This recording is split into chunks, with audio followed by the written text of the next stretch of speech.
And with that, I'm pleased to present to you my friend and our colleague, Senator Chris von Hollen, from the great state of Maryland.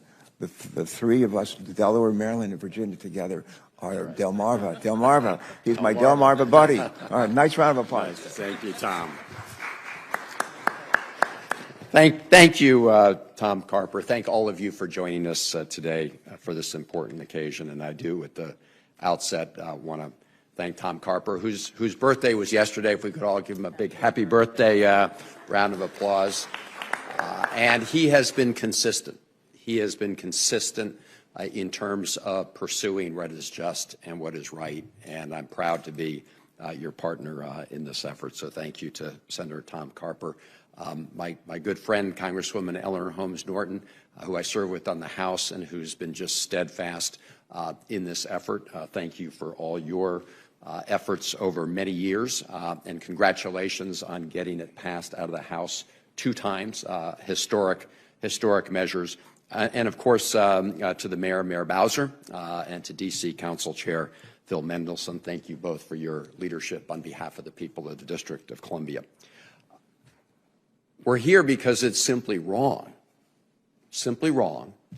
that the people of the District of Columbia don't have the same full political rights as every other citizen in the United States of America.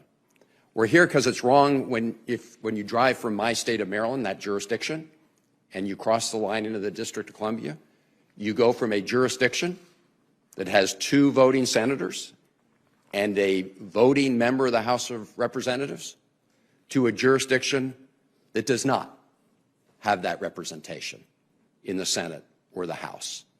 It's wrong because we are the world's oldest democracy, and yet the people who live in the capital of our democracy don't have the same political rights as everybody else in the country. That's wrong.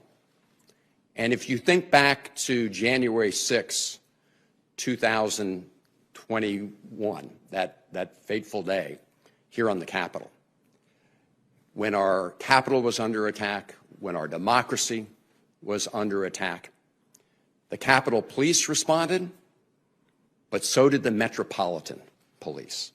The Metropolitan Police put their lives on the line to protect this Capitol and to protect this democracy. And yet, the men and women of the Metropolitan Police who live in the District of Columbia were not able to vote for a member of the House or the members of the Senate that they were protecting as part of protecting our democracy. And that's shameful.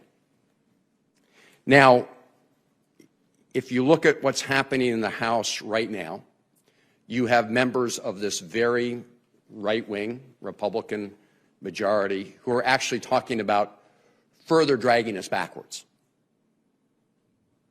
The head of the House Oversight Committee has talked about even more micromanagement from the House of the people who live in the District of Columbia.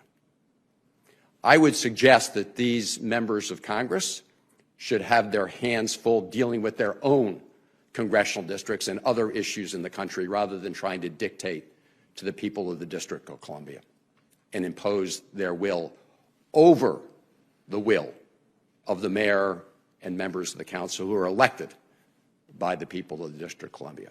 And we will fight that effort, and we will prevent them from taking us backwards.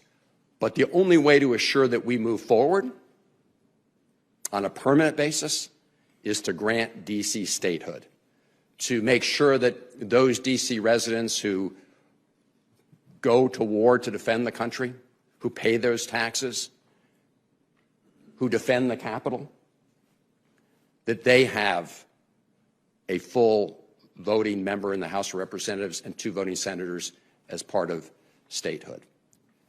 That is the goal.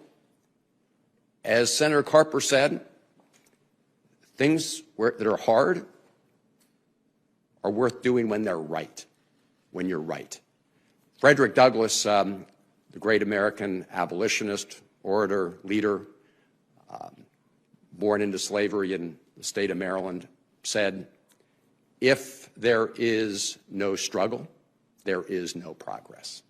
And the reason I have faith that we will absolutely prevail at the end of the day is, as Senator Carper said, we know that we are all on the right side.